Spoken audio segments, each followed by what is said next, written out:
Right, welcome to another video, and we've got another 100 plus kill game. In this one, as you can see, we're back on our Marj, and we're using the M1907 SF Assault rifle. It is kind of like a SMG because it's got a smaller magazine and a very high fire rate, but it is an assault rifle nonetheless. And we've got the 5 flags rotation, obviously, so it gives us a better chance of getting that 100 kill game because the 4 flags doesn't have enough tickets and therefore doesn't last long enough. But this is quite a quick 100 kill game because well, it just was a quick 100 kill game. And yeah, I'll talk through how I've used this gun, how I've set it up, and yeah, what we're doing in this game. If you want to see the specializations which I've chosen for this gun, again, as always, check out the playlists for all the different ultimate guide for the specializations videos, which you can find in the playlist section on my channel or on the homepage.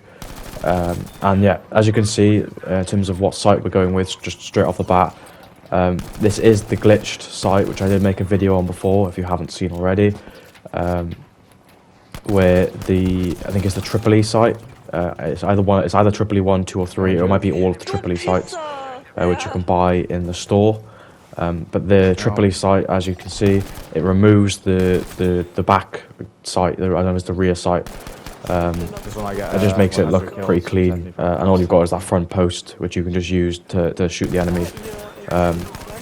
Otherwise, I would opt and say it's better to go with the red dot, like the red dot sight, you know. Yeah. So yeah, but either way, we've gone with the glitch sight, which has just got that one front post, so it's quite unique. Definitely isn't meant to be like that, so check that out. But yeah, that's what we've gone for in terms of the sight. And we're essentially just going to be using this like an SMG, running and gunning with it.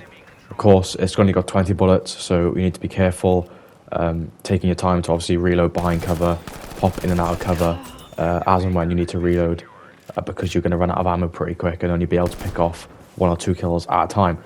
But that is where the gun is very good, in the fact that if you run around recklessly and just reload while running, and you're not behind cover, you're going to die. And so this gun will teach you, make you very good in that you're going to get into a good habit of having to reload behind cover to stay alive longer. And therefore they'll force you into doing that, otherwise you're just going to keep dying and dying and dying.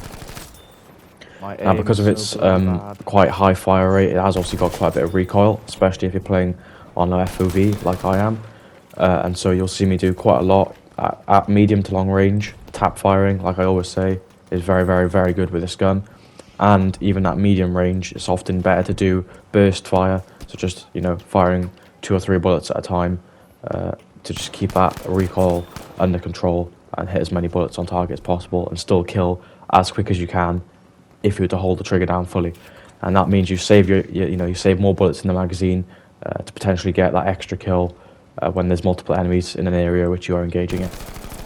Hang on. But yeah, there's not much more to say really on this gun. Just keep practicing with it, get that recoil control under control, and you'll be very, very good with this gun. And it's a gun which can beat most of the meta guns in the game, like the ZK or Type 2A, just guns with high fire rate and high time to kill. You'll be able to outgun them and beat them with this gun once you use it and get used to it and manage that amount of ammo which you have. But yeah, in terms of this game now, obviously you can see we're capturing D flag and we're going to start pushing towards this spawn. Normally, I would say you want to stay on the other side of the map because that's where you're going to find more enemies. You have more ground, you have higher ground, so you can look down on most of the enemies which are pushing up from the areas where I am now. And obviously, you want to stay more mid-map so you can actually see potentially more enemies to the left and to the right of you. But obviously in this case a lot of the enemies are down at D flag, and so I'm just going to do a bit of defending D flag and pick off as many kills as possible.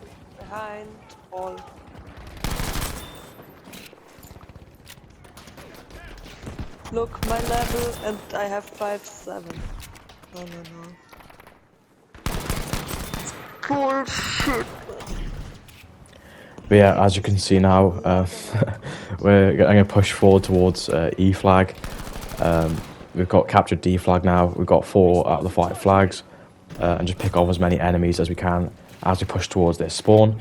And this is one of the main reasons why this game ended quite quick, and I was still quite lucky to reach the 100 game, was because obviously we held the majority of the flags, and we were pushing them back to their spawn. I'll see you in a bit. Enjoy. You know, obviously, so we were draining their tickets quite quick in comparison to my own team. Bye bye. Thank you. Good game. Good game. So again, as you see here, my positioning, using the middle of the map, so I can look right down towards D flag with a high ground here to pick off enemies from the right side, as well as obviously picking the enemies off on the left side. But we are going to push down towards the left side, as that's the closest route to E flag and where most of the enemies are going to come from. And as you'll see in a second here, one of my teammates absolutely screws me over. I go to rocket launch one of the enemies, and my teammate walks in front of it, so I end up killing myself, which is a nightmare. Ah, for fuck's sake, teammate, got away, man.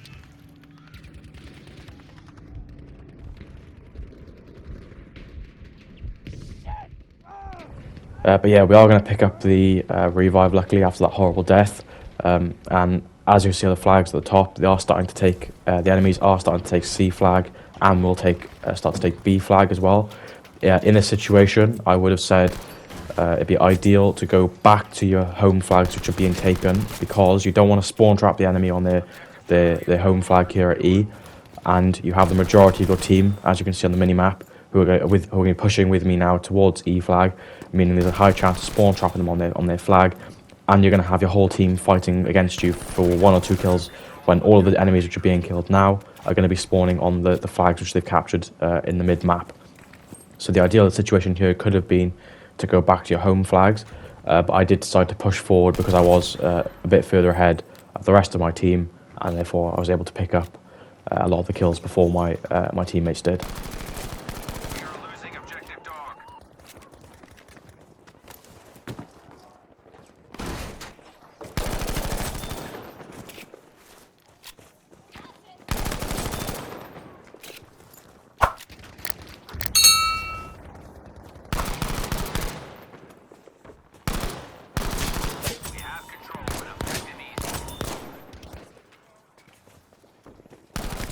There we are, and now we push back towards our home flags, which are being taken.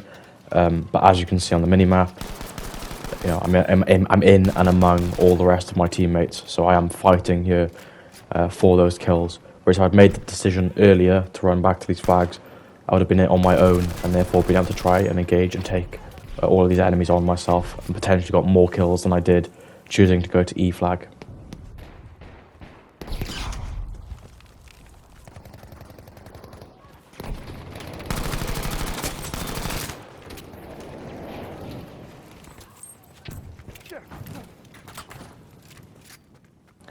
And then so right here, we're just going to sit in between the most critical route between C flag, D flag, and B flag.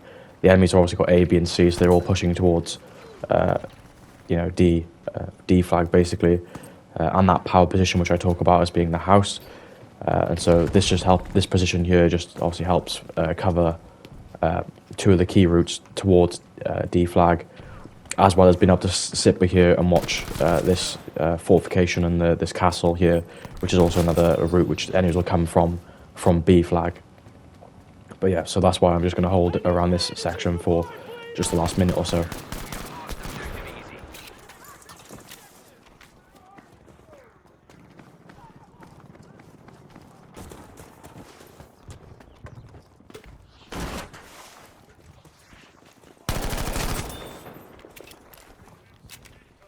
Now here's one of the early decisions I was talking about. We've killed most of the enemies here at A and B. All your teammates are going to be capturing A and B. The enemy have now started capturing their home flags again, and I'm now pushing on to D.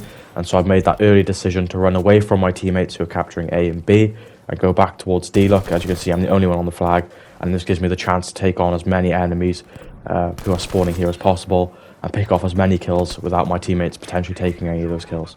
Of course, it will be harder for me on my own, but once you practice this and you get good at it, you know, obviously you can pick off as many kills as possible, and you'll obviously learn that because you're the only, you know, the only person on your team who is there, you can take your time. You're not worrying about your teammates coming too soon and starting to take kills. You're able to take your time, not rush into a death, pick off as many enemies as you can.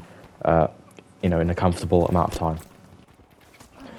Yeah, there's not much else to say on this gun, with this map, or for the rest of this game, for that fact. Hopefully something in here has helped you, and if it has, obviously please drop a like.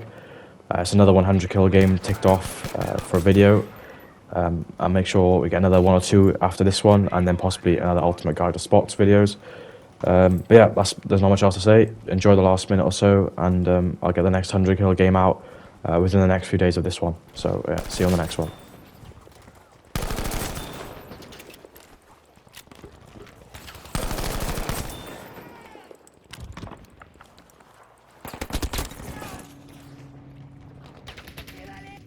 Acting upon your request now.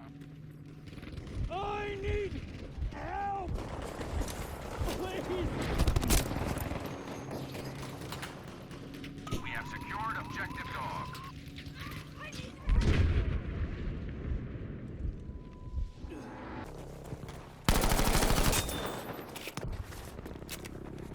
The enemy has broken our hold on objective Charlie.